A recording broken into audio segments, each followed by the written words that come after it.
आई थी तो उन्हें लगता था कि सोच ठीक हो तो राजनीति बदली जा सकती है, लेकिन अब लगता है कि सत्ता की राजनीति ने उनकी सोच बदल दी है। तभी तो केजरीवाल अब कह रहे हैं कि जनता से किए वादों में से अगर 40%, 50% भी पूरे हो जाएं तो बड़ी बात होगी। वहीं आम आदमी पार्टी ने भी बागियों पर कार्रवाई के मामले में 40% वाला फॉर्मूला आजमाया है। 4 पर अनुशासन का डंडा चला और बाकी बख्श दिए गए। अब यह बड़ी बहस का मुद्दा है कि आम आदमी पार्टी में सुशासन और अनुशासन चलाने वाले मिस्टर 40% क्यों बन गए हैं। सुशासन और अनुशासन के मामले में सिर्फ 40% ही चलेगा क्या केजरीवाल जी?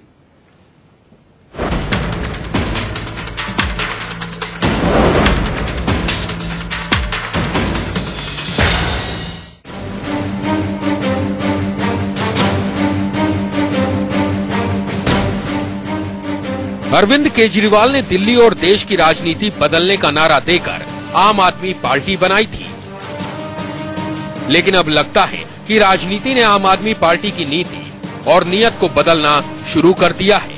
अगर ऐसा नहीं होता तो 95% सीटों के साथ दिल्ली में सरकार बनाने वाले केजरीवाल ये नहीं कहते कि 5 साल में 40 से 50% काम हो जाए तो भी बड़ी बात होगी।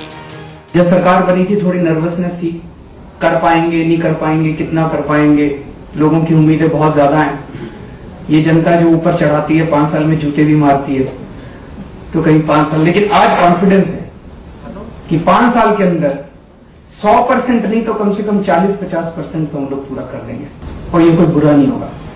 आम आदमी पार्टी ने दिल्ली की जनता से 70 चुनावी वादे किए थे, लेकिन अब तो यही लगता है कि अगले 5 साल में इनमें से 28 से 35 वादे भी पूरे हो जाएं तो बड़ी बात होगी। क्या ये काफी है? 100% प्रॉमिस तो कोई सरकार दावा और वादा नहीं कर सकती कि वो पूरे करेंगे, लेकिन अरविंद केजरीवाल ने, लेकिन 40% कम है, 50% से ज्यादा होना चाहिए। जो उन्होंने कहा था कि 100% हम दिल्ली को बदल देंगे, आज वो 40% पर आ गए हैं और वो 40% की डिलीवरी कब, कहां, कैसे और कब होगी दिल्ली की जनता के लिए, ये तो आपको वेट एंड वॉच करना पड़ेगा। दिल्ली में सुशासन का टारगेट अगर 100% से घटकर 40% पर अटक गया है तो आम आदमी पार्टी में अनुशासन का हाल भी इससे बेहतर नहीं है। केजरीवाल के नेतृत्व को चुनौती देने वाले स्वराज संवाद अभियान से जुड़े 4 नेताओं को अनुशासन के नाम पर पार्टी से बाहर कर दिया गया है। अब इसमें क्या सही है और क्या गलत, ये तो पार्टी ही जाने, लेकिन ये सवाल तो खड़ा हो ही गया है कि जब स्वराज संवाद अभियान में करीब 3000 कार्यकर्ता आए थे तो अनुशासन का डंडा सिर्फ योगेंद्र यादव, प्रशांत भूषण, प्रोफेसर आनंद कुमार और अजीत झा पर ही क्यों चला?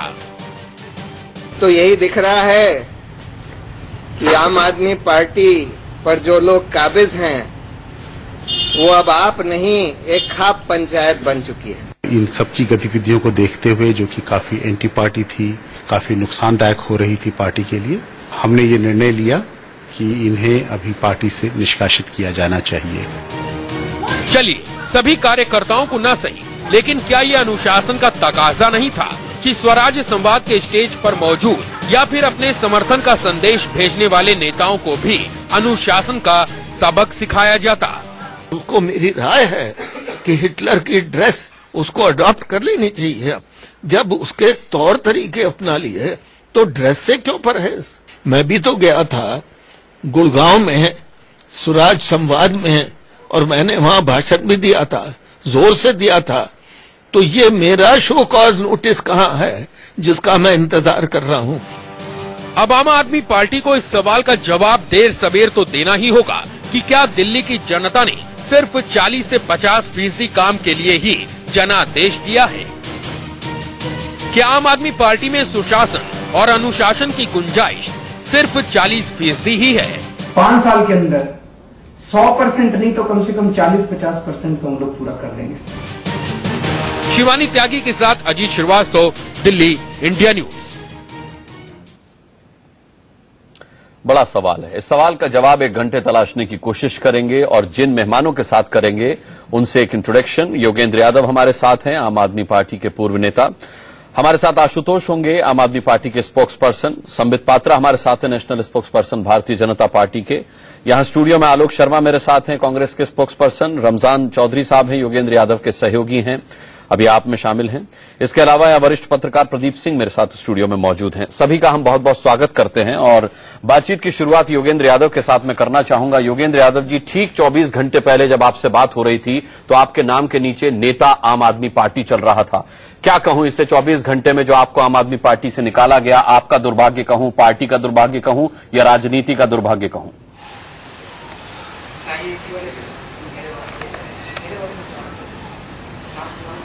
जब किसी व्यक्ति के बारे में कोई कार्रवाई होती है, कोई जजमेंट आता है, तो शालीनता इसी में है कि वो व्यक्ति इसके बारे में चुप रहे। अब मैं खड़ा होकर यहाँ भाषण दूं और कहूं कि मेरे जाने से पार्टी को, देश को, राजनीति को नुकसान हुआ, तो ये तो हास्यास्पद बात हो जाएगी। मैं समझता हूं हमने सिर्फ 2-3 मुद्दे उठाए थे, आपकी रिपोर्ट में आ नहीं पाई और मैं ज्यादा लंबा समय आपकी चर्चा में रह नहीं पाऊंगा, इसलिए मैं अपनी बात कह दूं, क्योंकि तय शायद ये हुआ था कि आप मुझसे बात करेंगे और फिर मुझे छुट्टी दे देंगे। हमने 2 चीज कल उठाई थी। पहला तो ये कि ये जो अनुशासन समिति बनी थी उसमें 2 लोग ऐसे थे जो कि इस मुद्दे पे अपनी राय सार्वजनिक कर चुके थे, पंकज गुप्ता जी और आशीष खेतान जी। दोनों बाकायदा लिखित रूप में सार्वजनिक मंचों से हम पे आरोप लगा चुके थे, हमें पार्टी विरोधी कह चुके थे। वो उनका हक है, लेकिन भाई उसके बाद जज बन के तो न बैठो कमेटी के अंदर। पहला सवाल हमने पूछा था कि क्या ये न्याय संगत है। दूसरा सवाल मैंने पूछा था कि 2 महीने से बार बार मुझ पे आरोप लगाए गए, पार्टी को चुनाव में हरवाने की कोशिश की, षड्यंत्र किया, अरविंद केजरीवाल को हटाने की कोशिश की। ये दिलीप पांडे जी ने पिछले महीने एक चिट्ठी लिख के बाकायदा ये सब चीजें कही। और जब अनुशासनात्मक समिति की बात आई और जांच का सवाल आया तो ये दोनों सवाल गायब हो गए। इसका मतलब क्या पार्टी जानती थी कि ये शुद्ध बेकार की बातें हैं, सिर्फ कहने के लिए कह रहे हैं, चलो थोड़ा मनोरंजन करेंगे, थोड़ा बदनाम कर लेंगे, बाद में देख लेंगे? तो इसका उत्तर अभी तक नहीं मिला है। मुझे अभी तक पार्टी की तरफ से कोई फॉर्मल कम्युनिकेशन भी नहीं मिला है, कोई ऑर्डर भी नहीं मिला है, कोई कारण भी नहीं मिला है। अगर मिल जाए तो फिर मैं आपके प्रश्नों का बेहतर उत्तर दे सकूंगा। आशुतोष, हमारे कार्यक्रम में क्या आप चाहेंगे कि इन प्रश्नों का उत्तर मैं उनसे लूं या आप चाहते हैं मैं आप ही से बात करूं? अभी बात सिर्फ ये हुई थी कि मैं आपसे कर लूंगा, आप बाकी साथियों से आराम से बात कीजिएगा, लेकिन अगर मैं कर सकूं उसके बाद में दूसरी बात कर पाऊंगा। ठीक है, तो मैं आप ही से बात करता हूं। मैं अगला सवाल आपसे ये पूछना चाहूंगा कि जिस तरीके से रातों रात बाहर करने की प्रक्रिया अपनाई गई और ये कहा गया था कि जो स्वराज संवाद आप कर रहे हैं, बाकायदा नोटिफिकेशन जारी हुआ था पार्टी के अंदर कि जो भी उसमें सम्मिलित होगा उन पर कड़ी कार्रवाई की जाएगी। मेरे पास बहुत सारे नाम है 3000 लोगों में जो अभी भी पार्टी में शामिल हैं। आपको ये किस तरह की कार्रवाई लगती है कि सिर्फ 4 ही को बाहर का रास्ता दिखाया गया और बाकी अभी तक अंदर है?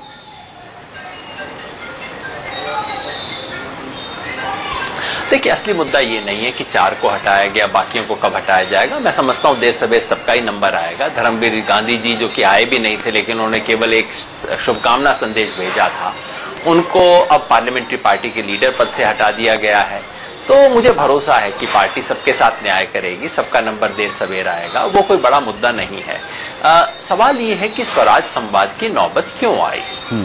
इसकी नौबत इसलिए आई कि इस पार्टी में एक एक करके तमाम संवैधानिक प्रक्रियाओं की धज्जियां उड़ा दी गई। इस पार्टी में पीएसी के बहुमत की राय के खिलाफ निर्णय हुए, नेशनल एग्जीक्यूटिव के वोट में रिगिंग हुई, मतलब जो फ्रॉड पुराने जमाने में हुआ करता था उस तरह की रिगिंग हुई। नेशनल एग्जीक्यूटिव के वोट को माना नहीं गया, उसके खिलाफ कार्रवाई हुई। इसमें नेशनल काउंसिल में बाउंसर्स को बुलाया गया, मारपीट की गई। रमजान चौधरी हैं, वो आपको सच पूरा बताएंगे और मैं चाहता हूं कि आशुतोष उनकी बातों का वहां जवाब दें। और अंत में जो एक उम्मीद बची थी लोकपाल, उस लोकपाल को भी निकाल दिया। तो ऐसे में पार्टी में कोई फोरम बचा ही नहीं था जहां जाके आप न्याय की उम्मीद कर सकें। इसलिए हम वॉलंटियर के पास गए स्वराज संवाद में। पार्टी का जो संविधान के तहत हमें एक फंडामेंटल अधिकार है जो और कोई पार्टी नहीं देती है, सिर्फ आम आदमी पार्टी के संविधान में अधिकार है कि एक सामान्य सदस्य अपनी बात को खुल के व्यक्त कर सकता है। उसका इस्तेमाल करते हुए गए। हमसे पूछा गया कि अरे आपने उस पर चर्चा भी क्यों की, इस बात पे एक ऑप्शन क्यों था कि एक अलग पार्टी बन सकती है? जैसा आप जानते हैं, मैंने और प्रशांत भूषण ने खुल के कहा कि ऑप्शन के खिलाफ हम हैं। पूछा गया कि इस ऑप्शन पे चर्चा भी क्यों की? मैं इतना पूछना चाहता हूं, अगर इस पे चर्चा करना तक अपराध है तो पार्टी के राष्ट्रीय संयोजक तो बाकायदा उस टेप में घोषित कर चुके थे कि मैं अपने 67 एमएलए लेके अलग हो जाऊंगा, अलग पार्टी बना लूंगा। तो भाई उन्होंने तो घोषणा कर दी थी, उनके बारे में क्या होगा? जी, अगला सवाल मेरा योगेंद्र जी ये है कि अब योगेंद्र यादव क्या करेंगे?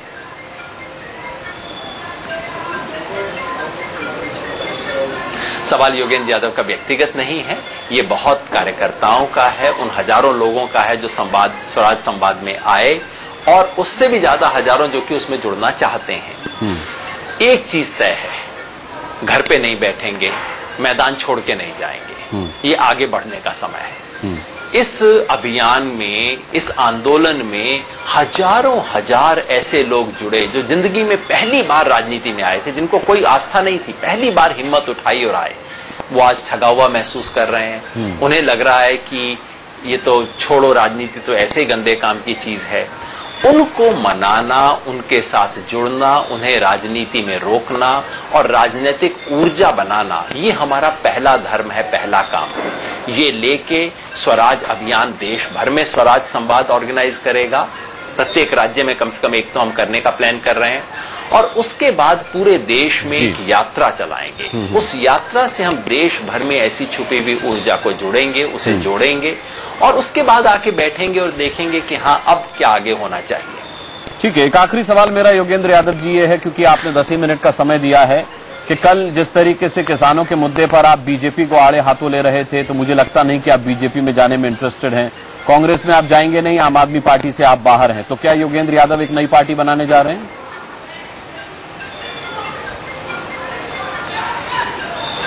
आज से 3 साल पहले भी मैं इस सबसे बाहर ही था भैया। कांग्रेस में सेटिंग, बीजेपी में सेटिंग कई लोगों को दिल्ली में मिल सकती है। यही काम करना होता तो इधर आम आदमी पार्टी में आते ही क्यों? तो जाहिर है उसके बाहर हैं, और जाहिर है सड़क पे हैं, और इस आंदोलन ने दिखाया था कि सड़क पे रहना गरिमामय चीज है, सड़क पे रहना कोई छोटी चीज नहीं है। और एक पार्टी बनाना, अरविंद केजरीवाल भी सड़क पर रहा करते थे, धरना दिया करते थे, और काफी मुद्दे उन्होंने सड़क पर रहकर उठाए, लेकिन उन्हें भी एक समय आकर ये लगा कि अब उन्हें मुद्दे अगर इससे ऊपर उठाने हैं और कुछ करना है तो राजनीतिक पार्टी बनानी होगी।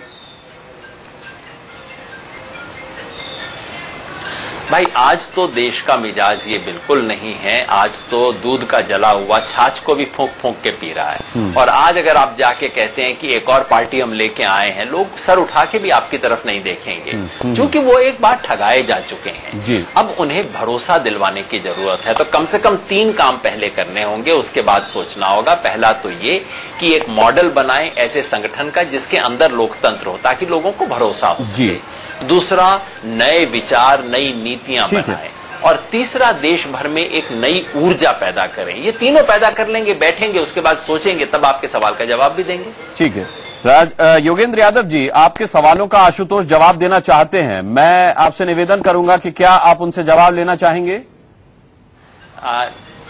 नहीं, माफ कीजिए, मैं इसमें रुचि मेरी नहीं है। इसका बाद में होगा। कई सवाल हुए हैं और आराम से होता रहेगा। मैं इस तूतू मैमे के लिए फिलहाल नहीं, और आशुतोष भाई का जो अंदाज रहा है उसको हैंडल करना वैसे भी मेरे लिए कठिन रहता है, तो माफी चाहता हूं मैं। मुझे आगे जाना है, जैसे मैंने कमिट किया था। चलिए, बहुत बहुत धन्यवाद करना चाहेंगे योगेंद्र यादव आपका हमसे बातचीत करने के लिए। योगेंद्र यादव हमसे बातचीत कर रहे थे, और चूंकि वो इस पक्ष में नहीं थे, इच्छुक नहीं थे कि वो इस डिबेट का हिस्सा बने, क्योंकि उन्होंने साफ तौर पर कहा कि आशुतोष जी से वो तूतू मैमे किसी तरह की नहीं करना चाहते थे, लिहाजा उनका धन्यवाद कर दिया। आपका हमसे बातचीत करने के लिए योगेंद्र यादव हमसे बातचीत कर रहे थे, और चूंकि वो इस पक्ष में नहीं थे, इच्छुक नहीं थे कि वो इस डिबेट का हिस्सा बने, क्योंकि उन्होंने साफ तौर पर कहा कि आशुतोष जी से वो तूतू मैमे किसी तरह की नहीं करना चाहते थे, लिहाजा उनका धन्यवाद कर दिया जाए, यही बेहतर है। हालांकि सवाल यहां बैठे सभी गेस्ट्स के मन में होंगे कि वो योगेंद्र यादव से भी बात करें और उसका जवाब आशुतोष से भी लें, और आशुतोष के मन में भी कुछ सवाल होंगे जिनका योगेंद्र यादव से वो जवाब लेना चाहते होंगे। वो जवाब दे देंगे इन चीजों का। जी, क्या आप आशुतोष के एक सवाल का जवाब भी नहीं लेना चाहेंगे, या अपने सवाल का एक कोई जवाब भी उनसे नहीं सुनना चाहेंगे? मैंने बताया रमजान चौधरी जी हैं, मैंने एक दूसरी चैनल को कमिट कर रखा है, वो लोग यहाँ सामने खड़े हुए वेट कर रहे हैं, तो आप मुझे माफ कीजिएगा। ठीक है, बहुत बहुत धन्यवाद योगेंद्र यादव जी हमसे बात करने के लिए आपका। चलिए डिबेट में आगे बढ़ते हैं और सीधे रुख करेंगे आशुतोष का। आशुतोष जी, जो योगेंद्र यादव जी का एपिसोड था, चलिए वो एक अलग एपिसोड है, लेकिन एक बहुत बड़ा सवाल उस एपिसोड के बाद उठ खड़ा हुआ है कि कार्रवाई के मामले में भी 40% ही निकली आम आदमी पार्टी। 4 ही लोगों को बाहर किया। एक लंबी चौड़ी लिस्ट है जिनके खिलाफ आपने कार्रवाई करने की बात कही थी। मेरे पास धर्मवीर गांधी का नाम है, मयंक गांधी हैं, पंकज पुष्कर हैं, शांति भूषण हैं, क्रिस्टना सैमी हैं, रमजान चौधरी साहब है जो यहां मेरे साथ स्टूडियो में बैठे हैं। क्या इन पर आगे कार्रवाई होगी या नहीं होगी? अनुराग जी, सबसे पहले तो मैं अपनी आपत्ति दर्ज करा दूं आपके प्रति और आपके चैनल के प्रति। अगर मुझे इस बात का अंदाजा होता कि आप एक तरफा 15 मिनट योगेंद्र जी को देने वाले हैं, तो शायद मैं आपके चैनल के इस कार्यक्रम में आने के पहले 2 बार सोचता, क्योंकि उन्होंने तो आरोप दिए और आपने उनको बहुत साइस्तगी से जाने भी दिया। नहीं, उन्होंने अपना प्रतिनिधि रमजान चौधरी को बनाया है भाई। आशुतोष जी, उन्होंने अपना प्रतिनिधि रमजान चौधरी को नियुक्त किया है। ऐसा नहीं कि आप जो बोलेंगे उन तक पहुंचेगा नहीं। मैं भी अपना आप मुझे बताते तो मैं भी अपना प्रतिनिधि। नहीं, उनकी कोई मजबूरी रही होगी। आपकी अगर कोई मजबूरी है तो मैं उसे भी समझ सकता हूं। रमजान चौधरी को अपना प्रतिनिधित्व सौंपने की उनकी कोई मजबूरी रही होगी। हमारी मजबूरी होती है और मुझे लगता है हमें लगता है कि लेवल प्लेइंग फील्ड होना चाहिए। आपने एक शख्स को 15 मिनट का ओपन फील्ड दे दिया, उनको जो मन में आया सो उन्होंने कहा। हमारे किसी सवाल का जवाब वो देना नहीं चाहते, आरोप लगाते चले गए हैं और फिर वो कह रहे हैं कि हमारे प्रतिनिधि, तो मेरे भी प्रतिनिधि आ जाएंगे, मैं उनको भेज देता हूं, आप उनसे सवाल जवाब करा लीजिए। खैर, आम आदमी पार्टी से ये बात तो ठीक नहीं है। तो आपकी लोगों ने स्पष्ट कर मुझे कहना चाहिए। भाई, जब संजय सिंह जी ने प्रेस कॉन्फ्रेंस की थी तब भी कहा था कि भाई उनका फोन आया, आप लोग भरोसे के आदमी नहीं है, मैं आपसे बात करना नहीं चाहता, ये उन्होंने कहा। कहना चाहिए।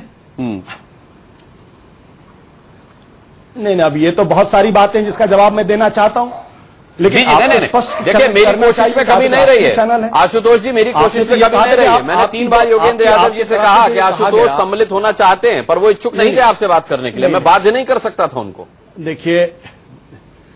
देखिए योगेंद्र जी ने बिल्कुल स्पष्ट तौर पर कहा कि हमसे और आपसे ये बात हुई, तो और आपने भी कहा कि शुरू के 10 मिनट हम आपसे बात करेंगे। तो ये बात मेरे सामने स्पष्ट होनी चाहिए कि आप शुरू में 10 मिनट उनसे बातचीत करेंगे जी। खुला मैदान आपने उनको दे दिया, उन्होंने जितने आरोप लगाने थे आरोप लगा दिए। अब आप मुझसे कह रहे हैं कि मैं दूसरे सवालों का जवाब दूं जी। ये बात तो ठीक नहीं है। नहीं भाई, आप तो हमारी डिबेट का हिस्सा हैं, आप तो हमारी डिबेट का हिस्सा हैं। उनको आपसे बात करने की इच्छा नहीं थी, उन्होंने साफ तौर पर इसकी मंशा जाहिर कर दी। मैं आपसे कह रहा हूं, आप तो आपने ये बात, आपने जब ये डिबेट शुरू की थी, जब आपने गेस्ट के लिए रहेगा कि आगे भी गाड़ी बढ़ेगी? नहीं, मैं कोशिश कर रहा हूं संबित पात्रा, मैं कोशिश कर रहा हूं, मैं कोशिश कर रहा हूं कि आशुतोष आगे बढ़े। नहीं, आपने ये बात स्पष्ट नहीं की ना, तो मैंने तो डिबेट के शुरू में स्पष्ट कर दी थी। क्या बात कर रहे हैं? उससे पहले के कार्यक्रमों में कैसे स्पष्ट करता? आपने खुद माना कि मैंने डिबेट के शुरू में बात स्पष्ट कर दी थी। ये बात और मैं कब स्पष्ट करता? ये बात योगेंद्र जी, ये अनुराग जी, ये बात ठीक नहीं है। नहीं, मैंने कार्यक्रम शुरू करते ये बात अगली बात से मैं जब इंडिया न्यूज पर आना होगा तो मैं सोच लूंगा। अच्छा चलिए डिबेट में आगे बढ़ते हैं भाई। अब आशुतोष जी डिबेट में आगे कह रहा हूं ना, मैं अगले बार से इंडिया न्यूज पर जब होगा तो मैं सारे सब कुछ पूछ लूंगा। अगर आपकी कोई मजबूरी रहेगी तो उसका सम्मान किया जाएगा। देने के लिए अगर आपकी कोई मजबूरी रहेगी तो उसका सम्मान किया जाएगा। नहीं, मजबूरी का सवाल ही नहीं है। मैं कभी किसी के सवालों को फेस करने से चलिए मेरे सवाल का जवाब तो दे दीजिए। ना डरता हूं, मेरे सवाल का जवाब तो दीजिए। आपने 15 मिनट मैं तो आम आदमी पार्टी में नहीं, उन्होंने अपना पक्ष रखा, सारे अनर्गल आरोप उन्होंने लगा दिए और लगाने के बाद कहते हैं सवालों के जवाब भी नहीं सुनने चाहिए। तो भाई ये तो ठीक बात नहीं है। नहीं, तो ये आपको केवल इंडिया न्यूज का मंच ही थोड़ा ही है उनके सवालों का जवाब देने के लिए कि आप रूबरू उनसे इंडिया न्यूज पर ही होंगे। आपके बीच तो चिट्ठी पत्री ईमेल वीमेल सब चलता रहता है। अब मेरे सवाल का जवाब तो आपके चैनल पर हूं और आपके चैनल ने ये किया तो मैं आप ही से पूछूंगा। नहीं, व्यक्तिगत आरोप तो उन्होंने नहीं लगाया। देखिए पार्टी पर आरोप लगाया है, जब दूसरे चैनल की बात होगी वहां पर अपनी बात रखूंगा मैं। जी, तो अब मेरे सवाल का जवाब तो दे दीजिए कि बाकियों पर कार्रवाई क्यों नहीं हुई, केवल 4 ही पर जांच क्यों हुई? योगेंद्र जी को योगेंद्र जी को मैं आपसे बेहतर जानता हूं, हमने साथ काम किया, मैं अच्छी तरीके से उनका बात सम्मान भी करता हूं, ऐसी बात नहीं है। मेरी आपत्ति इतनी सी है कि अगर आपने किसी एक शख्स को 15 मिनट का ओपन फील्ड दे रखा है तो आप मुझे भी 15 मिनट ओपन फील्ड पता है, व्यक्तिगत रूप से 10 मिनट आपने भी ले लिए, दूंगा मैं आपके। मैं व्यक्तिगत रूप से 10 मिनट आप भी ले चुके हैं आशुतोष जी, हिसाब बराबर कीजिए। मैं किसी के प्रतिनिधि से यहाँ बात करने के लिए थोड़ी बैठा हूं, लेकिन व्यक्तिगत रूप से 10 मिनट आप भी ले चुके हैं और कोई नहीं बोला हमारे आपके बीच थोड़ी बैठा हूं। तो मामले को अब रफा दफा कीजिए, हिसाब बराबर हुआ, 15 मिनट उन्होंने ले लिए, 10 मिनट आपने ले लिए, अब मेरी बड़ी बहस हो जाने दीजिए। अनुराग जी 15 मिनट उन्होंने ले लिए, 10 मिनट आपने ले लिए, ये तो कोई बात नहीं हुई ना, मैं तो अपनी आपत्ति दर्ज करा रहा हूं। संबित पात्रा कुछ कहना चाह रहे हैं, नहीं हो पा रहा है, संबित पात्रा कुछ कहना चाह रहे हैं, उनके पास में जाता हूं, फिर आपके पास आता हूं। संबित। हाँ देखिए, मैं बड़े ध्यान से हम लोग सब यहाँ सुन रहे हैं, मूर्ति बनकर, बल्कि हम लोग तो मूर्ति, हमारा तो कुछ काम है नहीं, जैसे मूर्ति देखता है सब कुछ, वो हम लोग मूर्ति बन के बैठे हैं। तो 2-3 ऑब्जर्वेशन। पहली बात है, आशुतोष जी को बुरा लगा, उनको खुला मैदान चाहिए था। आशुतोष जी चिंता मत करिए, थोड़े दिन के बाद आप सबके द्वंद्व युद्ध के लिए जो कुश्ती आप लोग लड़ रहे हैं, पूरा खुला मैदान मिलेगा, लड़िएगा वहां, पूरा हिंदुस्तान देखेगी।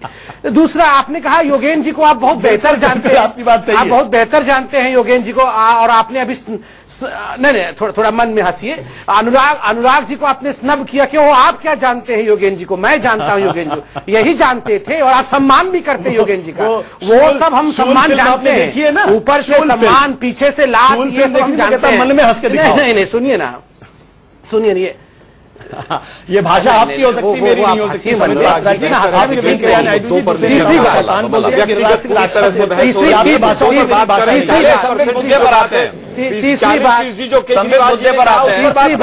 मुद्दे पर आते हैं, संबित में लौटा आपके पास।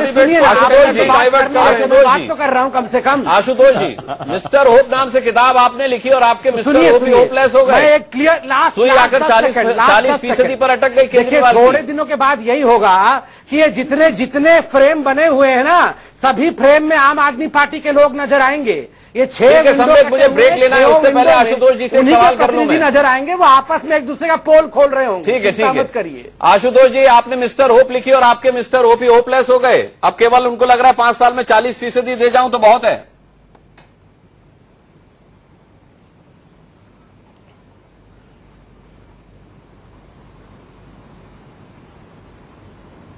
आशुतोष जी, आपको आवाज मिल रही है?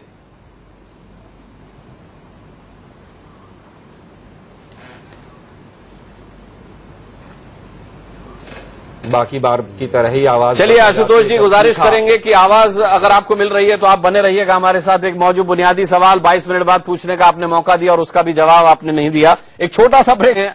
हम आम आदमी पार्टी अरविंद केजरीवाल और उनके वादों की, जिसमें आज साफ तौर पर अधिकारियों के साथ बैठक में अरविंद केजरीवाल ने कहा कि 5 साल में अगर 40% वादे भी वो पूरे कर लें तो बड़ी बात होगी। आशुतोष जी, मैंने आपसे सवाल पूछा था जो आपको शायद मिला नहीं। मिस्टर होप के नाम से आपने किताब लिखी, आपके मिस्टर होप ही होपलेस हो गए, अब वो कह रहे हैं कि 40% में वादे पूरे कर जाऊं, यही बड़ी बात होगी।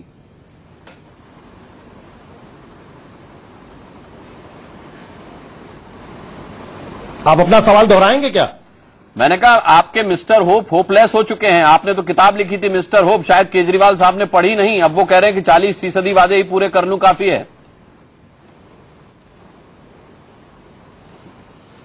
अब ये आपका आकलन है, मैं उस पर तो टिप्पणी कर नहीं सकता हूं, आपने खुद ही तय कर दिया है तो ठीक है। अगर आपको लगता है, मैंने कहा था कि तो केजरीवाल साहब ने बोला कि 5 साल में मैं 40% वादे पूरे कर दूं, वही बहुत होगा। मेरा आकलन नहीं है, तो खुद ही केजरीवाल का आकलन है। नहीं, अगर आप नहीं, आपने कहा ना कि वो होपलेस हो गए हैं, आपने खुद ही जजमेंट भी दे दिया, निर्णय भी कर दिया कि 100% डिलीवरी का वादा करके अगर 40% पर आकर सुई लटक जाएगी, होपलेस है या होपलेस नहीं है, या नहीं वही मैं कह रहा हूं, होपलेस है होपलेस नहीं है, होप है नहीं है, होप कहां चली गई है, होपलेस क्या होप हो गई या होप होपलेस हो गई है, इस पर चर्चा तो इतिहास कर लेगा। मैं तो इतनी सी बात कहना चाहता हूं, या नहीं वही मैं कह रहा हूं, होपलेस है होपलेस नहीं है, होप है नहीं है, होप कहां चली गई है, होपलेस क्या होप हो गई या होप होपलेस हो गई है, इस पर चर्चा तो इतिहास कर लेगा। मैं तो इतनी सी बात कहना चाहता हूं कि महज 2 महीने के अंदर अगर किसी और सरकार ने इतना काम किया हो तो आप मुझे नाम बता दीजिएगा। संबित पात्रा जी बैठे हैं, उनकी सरकार केंद्र के अंदर है, उनका भी जिक्र कर लीजिएगा आप लोग थोड़ा बहुत। आज देश के अंदर किसान हाहाकार हो रहा है। महाराष्ट्र के अंदर 601 किसान आत्महत्या कर चुके हैं। इस पर टीवी चैनल वाले डिबेट नहीं करते हैं, लेकिन अगर अरविंद जी ने कोई छोटा सा स्टेटमेंट दे दिया तो आप उस पर डिबेट करते हैं। तो मैं आपको बता दूं कि दिल्ली के अंदर बिजली के दाम आधे कर दिए गए हैं। आपके पास भी बिजली का बिल आया होगा, आपको अंदाजा होगा। क्या ये छोटी पानी स्टेटमेंट मुक्त कर दिया गया है, ये भी हमारा वादा था, आपको अंदाजा होगा। हमने कहा था कि अनऑथराइज्ड जो कॉलोनीज है, अनऑथराइज्ड कॉलोनीज को रेगुलराइज करने की प्रक्रिया हम शुरू कर देंगे। हमने अनऑथराइज्ड कॉलोनीज की जो एरिया डिमार्केशन का काम शुरू कर दिया है। 2008 में हमने कहा था कि भ्रष्टाचार को नहीं, मैं मानता हूं बहुत काम हुआ आशुतोष जी, आशुतोष जी शुरू कर दिए हेल्पलाइन। आशुतोष जी मैं मानता हूं बहुत काम हुआ, 2 महीने में बहुत काम हुआ, मैं मानता हूं, तो वहां लेकिन क्या ये 40% हो गया? रेहड़ी पटरी वाले उनसे आप पूछ लीजिए, पुलिस वालों को आज हिम्मत नहीं पड़ रही उनसे पैसे लेने के लिए। मैं आपको यह भी बता दूं कि डीटीसी में पहली महिला का अपॉइंटमेंट हो गया है, जो बसों के अंदर महिलाओं की सुरक्षा देने के लिए जो मार्शल के शासनकाल से पहले आलोक जी, मुझे लग रहा था दिल्ली के अंदर टोबैको और गुटखा पर प्रतिबंध लगा दिया गया है। स्वाइन फ्लू जैसे मसले पर जो लेबोरेटरीज हुआ करती थी, जो अनाप शनाप पैसा लेती थी, उन पर आम आदमी पार्टी का कर दिया गया है। और भी कितना परसेंट हुआ? किसानों को हिंदुस्तान के इतिहास में पहली बार ठीक बात बोल रहे हैं, 1 हेक्टेयर का 50,000 रुपए दिया जा रहा। जरा मोदी सरकार से पूछ लीजिए। मैं पूछूंगा, लेकिन ये आपकी तरफ से कितना परसेंट हुआ? क्या उन्होंने ऐसा किया था कभी? आपकी तरफ से ये कितना परसेंट हुआ? मुझे लग रहा था आपने केजरीवाल का स्टेटमेंट नहीं सुना, लेकिन आपने अभी कहा कि आपने उनका बयान सुना है। चले, मेरे ख्याल से उनका फोन डिस्कनेक्ट हो चुका है। रमजान चौधरी साहब, मैं आपसे पूछना चाहूंगा, 40% वादे अगर पूरे हो जाएं तो बहुत है। ये केजरीवाल ने कहा, अभी लंबी चौड़ी लिस्ट आशुतोष जी ने हमको गिना दी, तो क्या माना जाए कि अब अगले 4.5 साल में कोई काम नहीं होने वाला, क्योंकि 40% तो उन्होंने शायद गिना ही दिया।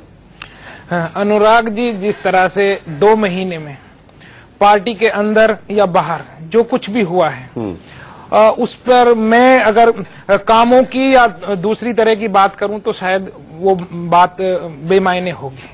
चूंकि अक्सर पार्टियों में ऐसा होता है कि जब वो बात करते हैं तो काम भी गिनाते हैं, दूसरों के काम की तुलना भी करते हैं। लेकिन जिस तरीके की ये होप और एक उम्मीद और एक आशा देश को बनी थी, और जिस तरह से लोगों ने एक देखा था कि शायद उनका कोई एक विकल्प होगा, उसके मुकाबले में उन कार्यकर्ताओं को जो आघात पहुंचा है और एक दर्द दिया है इन्होंने, मैं समझता हूं कि वो दर्द आगे 2-3-4 महीनों में, काम की बात करें 40% पे आगे, जबकि पिछले 6 महीने से मेरी योगेंद्र जी से भी इस पर बात हुई, और मनीष सिसोदिया और अरविंद का, इनका जब मैं पहले झगड़ा हुआ था उसकी मीडिएटिंग मैंने की थी। उनके घर पर जाकर, पिलखुआ में जाकर 2 घंटे बात हुई, अरविंद के घर पर 2.5 घंटे बात हुई। उस सब में जो मुझे झटका लगा, मैं इलेक्शन जो हरियाणा का हो रहा था उसमें छोड़ के चला गया था, सही बात है ये। लेकिन जिस तरीके से, मतलब क्या जरूरत थी मुझे अरविंद केजरीवाल को फोन करने की, छोड़िए ना, आ जाइएगा, अब की बार देख लेंगे, जो पीछे बातें नहीं हुई। तो जो 50% की 40 की भी बात कर रहे हैं ना, वो कुछ होना है नहीं उसमें, क्योंकि जो श्रूडनेस, जो चालाकी, जो और राजनीतिक दलों में नहीं है, वो हमारे साथियों में है। दूसरी बात, मैं मुस्कान जी एक चीज पूछना चाहता हूं आशुतोष जी से। आशुतोष जी हमसे बात करने के लिए इच्छुक नहीं है। गुड़गांवा और गोपालगढ़ में मेरे पीछे योगेंद्र यादव की सिफारिश से 10 दिन तक घूमे थे इस बात को लेकर कि मेरी मुलाकात हो जाए। तीसरी बात, मैं कह रहा हूं कि जिन शक्तियों के सहारे ये जीते थे, मैं यूं कह रहा हूं, एक right to recall, Muskan ji right to recall और राइट टू रिजेक्ट की बात करते थे हम। ठीक है, एक सीट पे इस्तीफा देकर देख ले। हिसाब किताब आप डिबेट के बाद करते रहिएगा। संबित पात्रा, ठीक है, और 80,000 की सीट से मार्जिन से जीते थे, उस पर देख पात्रा और फिर जीत कर दिखाएं। संबित पात्रा, सरकार के जो वादे होते हैं उनको ब्यूरोक्रेसी के जरिए पूरा किया जाता, प्रशासन उनको पूरा करता है, और ऐसे ही अधिकारियों के बीच अगर केजरीवाल 40% की बात करते हैं तो ब्यूरोक्रेसी में 100% वादों का मतलब 50% होता है। जिस ढंग से काम किया जाता है, जिस तेजी के साथ काम किया जाता है, वो 100% वादा 50% ही पूरा हो पाता है। अब यहां तो बात ही 40% पर आकर अटक गई है, तो क्या समझा जाए कि 5 साल बाद केवल 10-15% से ज्यादा कुछ नहीं होगा? देखते जाइए आगे आगे होता है क्या, और काम कब करेंगे। ये तो घर के अंदर जो सरफटौल चल रहा है उसको संभालना है कि काम करना है, तो स्वाभाविक है पहले इन सबको संभालना पड़ेगा ना, किसको पार्टी से निकालना है, किसको रखना है, किसका पैर तोड़ दिया है, बाउंसर कहां से आएगा, ये सब कुछ संभालने के बाद जो टाइम बचेगा काम करेंगे। उसका जो गुणा बाग है वो सब गणित के किसी बड़े टीचर से पूछना पड़ेगा कितना समय बचेगा और कितना काम होगा। मेरा इतना ही कहना है, जो इमारत खुद गिर रही हो, आप देखिए आम आदमी पार्टी की इमारत खुद ही ढह रही हो, उसमें हम लोगों को बोल के कुछ आवश्यकता नहीं है, वो अपने आप ही सब एक्सपोज हो जाएंगे। किसकी प्रॉपर्टी कहां है, किसने येलो जर्नलिज्म किया, किसने पेड न्यूज किया, कौन पीआईएल करके पैसे कमा रहा था, ये सारे गड़े मुर्दे खुद अभी आम आदमी पार्टी के लोग बताएंगे हिंदुस्तान को। हमें इसमें कोई रिसर्च करने की, कोई सीबीआई की जरूरत नहीं है। खुद ही खुद मुझे बात आगे भी ले जानी है। आलोक शर्मा जी, 40% अगर 5 साल में पूरा कर ले तो ये बड़ी बात होगी, केजरीवाल ने कहा। शीला दीक्षित के मुकाबले ये ज्यादा है, कम है? देखिए, मैं समझता हूं पिछले 15 वर्षों में जो विकास 15 नहीं 5-5 साल की बात, कोई बात नहीं, चलिए हमने 15 वर्षों में किया और जो विकास हुआ दिल्ली की जनता ने देखा, वो तुलना भी करेगी। दिल्ली की जनता हमसे शायद ज्यादा तो केजरीवाल नहीं, तुलना करके नहीं, वो तो जिस तरह से हुआ आज वो 40% पे और यू टर्न तमाम मुद्दों पर हो रहा है, वो भी देश की जनता देख रही है। उन्हीं के घर में क्या हो रहा है वो भी देख रहे हैं कि जिस तरह से एडमिरल साहब को बाहर किया गया और बाउंसर को अंदर किया गया, वो भी देश देख रहा है। आज हम मुद्दे पर बात करें कि आप बताइए, आपने कहा कि साहब हमने तो 40% छोड़ी, आप 2% की भी बताइए, आपने कौन कौन से कदम उठाए। कॉन्ट्रैक्ट टीचर्स जो हैं, जो कॉन्ट्रैक्ट पे लगे हैं, वो मनीष सिसोदिया जी की कार का घेराव करते हैं तो लेडीज पुलिस को बुलाना पड़ता है। आप बताइए, पिछले 47 दिन और अब लगभग 70 दिन, आपने कहा 500 स्कूल खोलेंगे, क्या एक भी स्कूल की इमारत की नींव रखी गई, एक भी पुल की नींव रखी गई? आपने कहा 20 कॉलेज खोलेंगे, क्या कहीं पर शुरुआत भी कहीं नजर आई आपको? 1031 का एक नेशनल चैनल ने जिस तरह से स्टिंग ऑपरेशन किया था वो भी पूरे देश ने देखा। वाईफाई के लिए बच्चे जो हैं वो सड़क पर घूम रहे हैं कि हमें कब वाईफाई मिलेगा। मैं समझता हूं केवल अभी तक लड़ाई और लड़ाई ही देखी आम आदमी की, वो हरियाणा से रही हो, केंद्र सरकार से रही हो, कॉर्पोरेशन से रही हो, और जब भी पेट नहीं भरा तो आपस में लड़ने लग गए। और अजीब तरह का सम्मान है पूरी पार्टी में मुस्कान जी, सब एक दूसरे का सम्मान करते हैं और दूसरे के पीछे एक दूसरे के पीछे लाठी लेके भागते हैं। जहां जिसका मन करता है पार्टी में होता है, आपकी पार्टी में स्टिंग का खेल कर लेते हैं और सम्मान भी करते हैं। बड़ी विचित्र बात है। ठीक है, प्राथमिकताएं आशुतोष जी गिना दीजिए। इस 40% में प्राथमिकताएं क्या क्या होंगी, क्योंकि मुख्यमंत्री का बयान है, इसे मैं हल्के में नहीं ले सकता, और आपने नहीं सुना हो तो मैं एक बार सुनवा दूं। कहे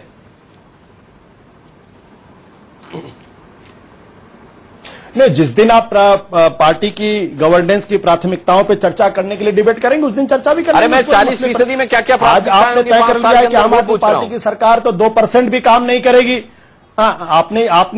आपने अगर ये तय कर लिया है कि आम आदमी पार्टी 5 साल के अंदर 2% भी काम नहीं करेगी, तो ये भी सच है। मैं केजरीवाल साहब का एक बयान सुनाता हूं आपको। आशुतोष, हमने मान लिया कि आप जज हैं, आप जो कहेंगे मान लेता हूं। सुनिए आशुतोष, ये ताजा बयान आपने सुना है कि 40% हम काम कर ले, बहुत है। एक पुराना बयान में सुनाता हूं, फिर आता हूं। केजरीवाल ने क्या कहा था चुनाव से पहले, ये देखिए। चुनाव के दौरान मैं कई गांवों में घूमा था, हमने कई वादे किए थे। एक चीज मैं बता दूं, 5 साल के अंदर जितने वादे करे थे एक एक वादा पूरा करके जाएंगे, आपका विश्वास नहीं तोड़ने वाले हम लोग। गांवों के अंदर स्कूलों की बुरी हालत है, कई गांव ऐसे हैं जिसमें डिस्पेंसरी नहीं है, कई गांव ऐसे हैं जहां से बसें नहीं चल रही। ये सारी बातें याद है, हर चीज पे काम चल रहा है। और मैं आपको लाल डोरा तो की घोषणा बहुत जल्दी होने वाली है। लाल डोरा का जो एक्सटेंशन करना है उसकी घोषणा, उसमें काफी काम हो चुका है। मैं एक ही बात आश्वासन देना चाहता हूं कि 5 साल के अंदर जितने वादे हमने करे थे 5 साल के अंदर सारे वादे पूरे करके जाएंगे जी। भाई ये तो बहुत अभी ताजा बयान है आशुतोष जी, एक हफ्ते पहले का ये बयान है। एक एक वादा पूरा करके जाऊंगा 5 साल के अंदर, और एक हफ्ते में कह दिया कि अगर 40% भी पूरा कर लिया तो बड़ी बात होगी। कैसे जस्टिफाई करेंगे दोनों बयानों को? आशुतोष जी का फिर फोन डिस्कनेक्ट हो चुका है। प्रदीप सिंह जी, इस सवाल का जवाब मैं आपसे पूछना चाहूंगा। दोनों ही बयान आपने सुने, क्या कहेंगे आप? देखिए, एक बात आप देखिए, पूरी राजनीति और जिस तरह से शासन चल रहा है आम आदमी पार्टी का, आप नेताओं के एक दूसरे के बारे में बयान सुनिए। इतनी कटुता, इतना अविश्वास, समझ में नहीं आता कि ये लोग साथ थे कैसे। जिन प्रशांत भूषण ने इस पार्टी की नींव डाली शांति भूषण और प्रशांत भूषण ने, जिनके चंदे से शुरू हुई पार्टी, उनके बारे में कहा जा रहा है कि पीआईएल इंडस्ट्री चलाते हैं। तो भाई उनका पैसा आपने क्यों लिया? अगर उनका पैसा साफ सुथरा नहीं है तो उस पैसे से आपने पार्टी चलाने का फैसला क्यों किया? तो ये बहुत से सवाल पार्टी के अंदर से, देखिए पार्टी ने जो एक उम्मीद जगाई थी कि ये अलग तरह की राजनीति करेंगे, उसमें निराश किया है लोगों को। अब वो उम्मीद नहीं है।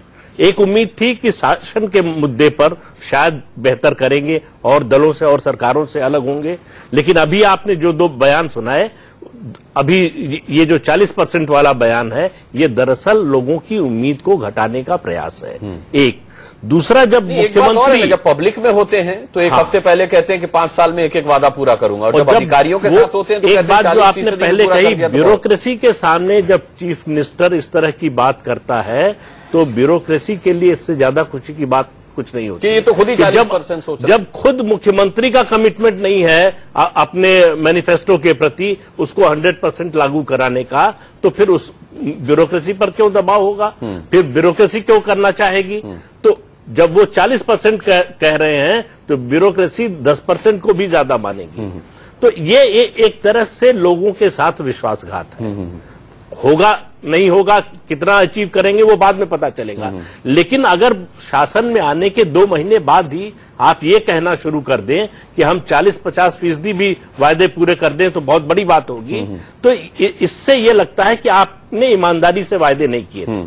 आपने जो वायदे किए थे वो करते समय आपको पता था कि इनको पूरा करना मुश्किल है, और आज जब शासन में आए हैं तब आप बोल रहे हैं कि 40-50% भी पूरा कर ले तो बहुत है, मतलब उसमें भी शंका है। ठीक है, चलिए, यानी सत्ता की हड़बड़ी में शायद वो ये बात कहते रहे कि 5 साल के अंदर मैं पूरे वादे करूंगा, और आज उन्होंने असलियत अपनी जुबान पर रखी कि भाई 40% भी हो जाए तो बहुत है। आशुतोष से सवाल का जवाब हम लेंगे एक छोटे से। चलिए, बड़ी बहस में एक बार फिर आपका स्वागत है। आशुतोष जी का हम रुख करेंगे एक बार। आशुतोष, आपका फोन डिस्कनेक्ट हो गया था, केजरीवाल साहब की एक हफ्ते पुरानी बयान हम सुना रहे थे, आप सुन पाए उसको? नहीं, पूछिए आप। चुनाव से पहले से लेकर अभी पिछले 1 हफ्ते तक केजरीवाल जनता के बीच जब जब गए उन्होंने कहा कि हम अपना एक वादा पूरा करेंगे 5 सालों में। अब अधिकारियों के सामने 40% पर आकर सुई कैसे अटक गई? सिर्फ इसका जवाब दे दीजिए। क्या चुनाव जीतने की, मुख्यमंत्री बनने की हड़बड़ी थी? हाँ, लोकतंत्र के अंदर कोई कभी भी चाहे तो वो मुख्यमंत्री बन सकता है, ऐसा आपकी बातचीत से मुझे लगता है।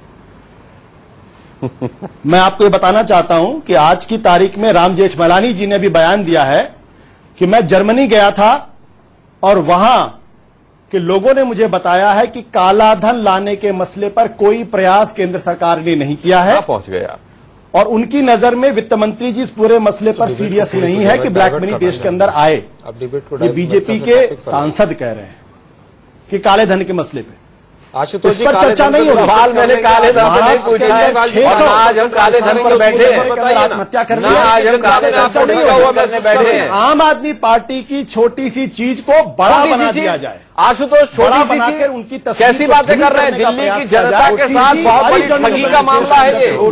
छोटी सी चर्चा करने की जरूरत है। मुख्यमंत्री जो कहता है कि एक वादा पूरा करूंगा, 70 वादों में से एक वादा पूरा करूंगा, वो आज कह रहा है 40% भी कर दिया तो बड़ी चर्चा करने की जरूरत है। छोटी सी चीज। संबित पात्रा, सवाल का जवाब। सवाल ये कैसी राजनीति है?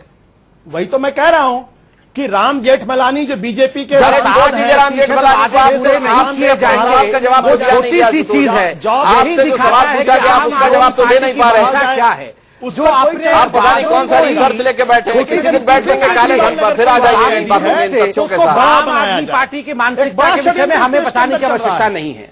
ये जो सुपारी जर्नलिज्म है, इस सुपारी जर्नलिज्म षड्यंत्र चल रहा है। किसको सुपारी जर्नलिज्म के लिए बोल रहे हैं? आप ही का किस पर आरोप लगा रहे हैं सुपारी जर्नलिज्म का? इंडिया न्यूज पर आरोप लग गया है।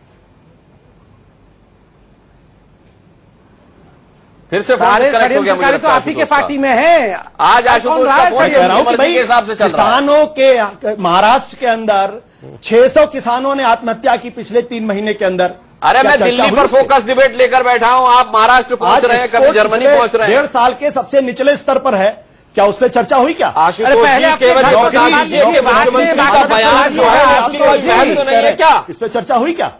लेकिन अगर अरविंद केजरीवाल आप लगता है इंडिया न्यूज देखते नहीं है 40% को बड़ा और आप उसको छोटी सी आप बात लगता है देखते रहे इंडिया न्यूज। कल हम किसानों के मुद्दे पर बैठे थे, आज शाम 5 बजे की डिबेट किसानों पर थी। आपको क्या लगता है सिर्फ आम आदमी पार्टी देखते हैं?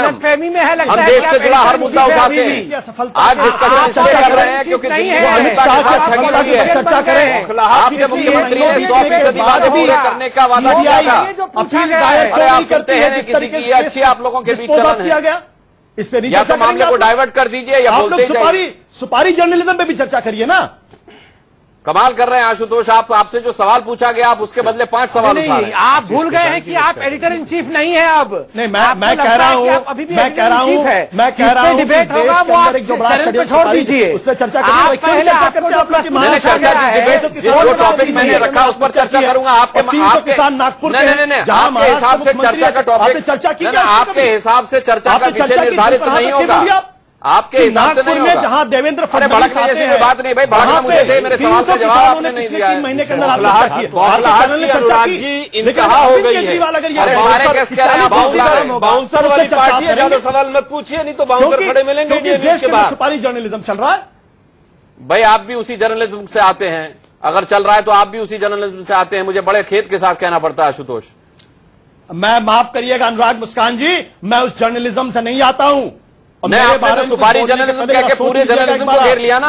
अच्छा, पूरे जर्नलिज्म को आपने आगोश में ले लिया। सुपारी जर्नलिज्म कह के भाई आपने डिफरेंशिएट किया कहाँ? अच्छी तरीके से आशुतोष आपने डिफरेंशिएट किया कहाँ? ये कहिए कि सुपारी जर्नलिज्म कह के आपने मुद्दे को डाइवर्ट करने की कोशिश की है। जरूरत नहीं है। मैं आप पर आरोप नहीं लगा रहा हूँ, आप पूरी जर्नलिज्म पर आरोप लगा रहे हैं।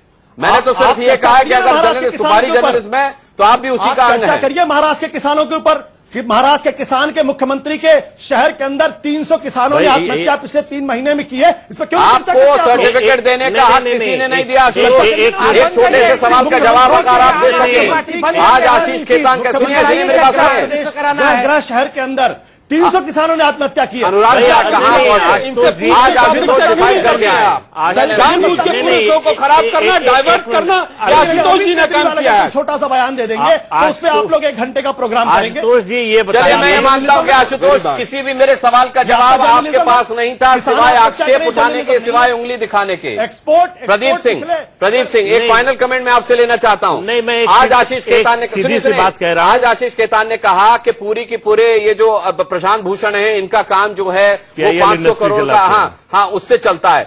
अरे भाई, आपने इनिशियल चंदा उनसे लिया था। क्या माना जाए आम आदमी पार्टी की बुनियाद भ्रष्टाचार पर रखी हुई है? आशुतोष शायद नहीं मानेंगे इसको, लेकिन मैं आपसे पूछ रहा हूं। मैं देखिए एक सीधी सी बात है, आशुतोष जी खुद जर्नलिस्ट रहे हैं, एंकर रहे हैं। हाँ। जब उनको इस प्रोग्राम में बुलाया गया तो मालूम था कि विषय क्या था। हाँ। अगर उनको इस विषय पर आपत्ति थी तो उन्हें कहना चाहिए था कि अगर आप किसानों की आत्महत्या पर कार्यक्रम करेंगे तब हम आएंगे, अन्यथा नहीं आएंगे। ठीक है। कार्यक्रम में आने के बाद असहज सवाल पूछे जाने के बाद ये कहना ये ठीक बात नहीं।